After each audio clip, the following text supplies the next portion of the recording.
Pahlawan itu bernama Kasih. Saat seluruh Israel mendengar keputusan yang diberikan oleh raja, mereka segan kepada raja, sebab mereka melihat bahwa hikmat Allah ada di dalam dirinya untuk melaksanakan keadilan. 1 Raja-Raja 3 ayat 28. Kalau kita mendengar nama Raja Salomo, maka tentu kita mengkaitkan dengan hikmat yang Tuhan berikan kepadanya.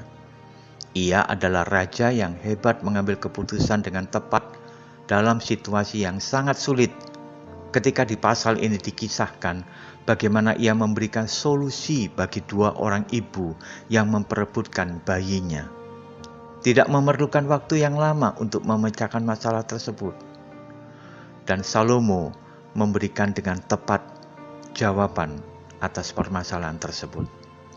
Namun apabila kita teliti dengan seksama kisah tersebut, maka yang menjadi pahlawan dalam pemecahan masalah ini bukan cuma hikmat, namun ada satu lagi unsur yang tidak kalah hebatnya, dan itu adalah kasih. Sebab tanpa ini tidak mungkin bayi tersebut selamat sekalipun Salomo membuat keputusan dengan hikmat yang Tuhan berikan. Kasih seorang ibu sejati muncul sebagai penyelamat karena ia tidak tega melihat anaknya dibelah dua. Kasih seorang ibu tidak ingin membiarkan anaknya tewas, bahkan dia rela berkorban kehilangan anaknya untuk keselamatan bayi tersebut. Disinilah kita melihat bagaimana akhirnya kasih unggul menghadapi kecurangan.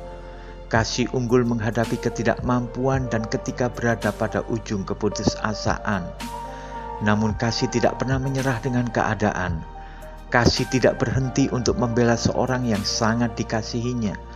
Kasih pasti menang meskipun kelihatan tidak berdaya.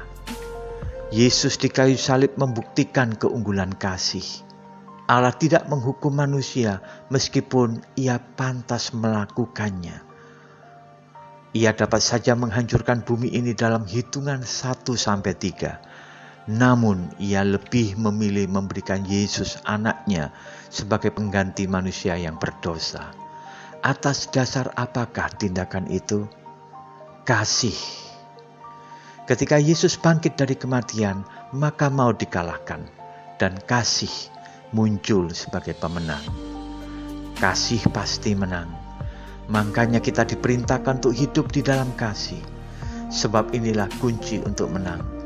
Dan kebenaran ini dipertegas oleh Yohanes dalam suratnya yang pertama. Kasih adalah yang terbesar dan Allah itu adalah kasih. 1 Yohanes 4 ayat 8. Milikilah hikmat dan mintalah kasih supaya selalu unggul melawan setiap halangan dan rintangan dalam kehidupan kita. Tuhan Yesus memberkati kita semua. Amin.